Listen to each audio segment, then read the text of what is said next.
The Center for Philosophy of Religion presents Human Freedom and Divine Foreknowledge. If God exists, He is present at every time in history, and He knows everything that can be known at each time. Many people think God's knowledge extends to what will happen in the future. For example, that God knew 1,000 years ago that Carl would climb Mount Baker today. Knowledge requires belief, and so God also believed 1,000 years ago that Carl would climb Mount Baker today. And surely Carl can't now do anything about what God believed way back before he was born. Carl also can't do anything about the fact that God is never, in fact, can't be wrong in what he believes. So, given that God believed before Carl was ever born, that Carl would climb Mount Baker today, and given that God can't be wrong, it seems that Carl doesn't have the power to do anything other than climb Mount Baker today. Genuine freedom, though, would require that Carl possess both the ability to climb and also the ability to refrain from climbing. Thus, it would seem Carl is not free after all. Does God's foreknowledge really conflict with Carl's freedom and ours in this way?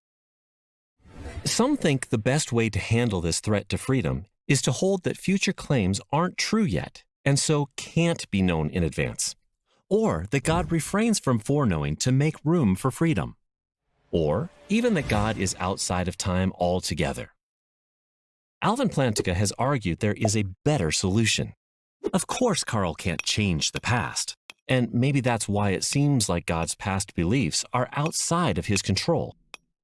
But not so fast. What would control over God's past beliefs really require? Perhaps just this, that Carl has an ability to do something other than climb, say, to go swimming instead, an ability he won't use, and that God knew in advance he wouldn't use. Yes, but if Carl has an ability, he could have used it. So what would have happened if he had used the ability and stopped climbing to go swimming instead? Well, in that case, God would always have had a different belief. If Carl had refrained from climbing and gone swimming, then 1,000 years ago, God would not have had the belief that Carl would climb today, but would instead have had the belief that he would go swimming today. And, as Plantinga has argued, this removes the threat that God's foreknowledge seems to pose for our free will, without denying that God always knows what we will do in advance. To learn more about these ideas, please visit plantingavideos.com.